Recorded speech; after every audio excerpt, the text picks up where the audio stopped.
On the day of my divorce, my ex-mother-in-law updates her social media with a photo. It's my husband's mistress ultrasound. She's pregnant. Their friends and family congratulate her. But I clearly remembered that Owen had necrospermia, so there was no way he could get anyone pregnant. There's no way I'll want a man who can't have kids. I rushed to the hospital, got his last medical examination report, and double-checked with the doctor, who confirmed it was congenital and incurable. Right then, Mildred called, telling me I needed to come home immediately because she had something important to talk about. I shoved the medical report into my bag, my mind racing with a whirlwind of emotions. It seemed like things were getting more interesting by the second. When I got home, only Mildred was sitting on the couch. I looked around, but Owen and his mistress were nowhere to be found. Mildred tossed an agreement at me, her voice cold and cutting. Hurry up and sign it. The Wades have been a single bloodline for 3 generations. We're not keeping someone like you, a barren woman who offers nothing. I picked up the agreement and skimmed it. I couldn't believe how heartless the Wades were. I had given up my career and the best years of my life to marry a man who couldn't have kids, choosing to stay home as a full-time wife, swallowing my pride to keep the peace and build a happy family. And now, here I was, betrayed by Owen, put down by Mildred for not being able to have kids,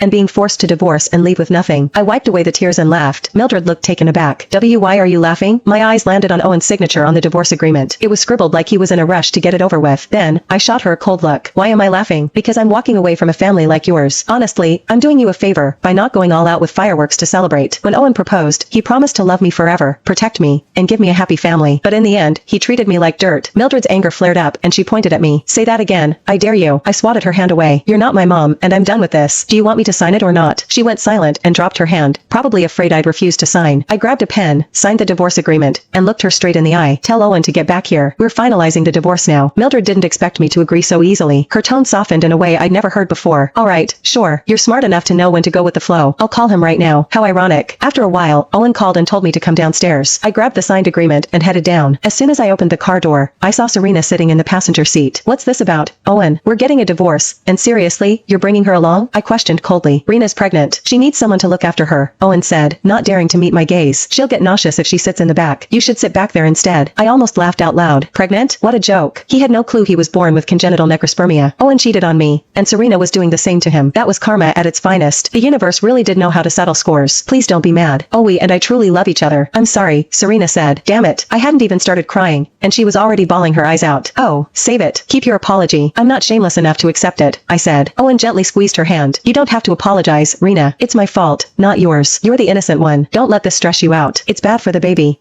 Were they seriously putting on some tragic love story act before me? How far along are you? Are you sure it's Owen's? I taunted. Serena froze for a second. Oh, of course, it's always. Just because you can't have a baby doesn't mean you can question mine. Owen frowned, glaring at me through the rearview mirror. You've struggled to get pregnant, Paige, and Mom's been desperate for a grandchild. If you're mad, take it out on me, not Rena. How could he be so shameless? He cheated on me and still tried to make me the bad guy.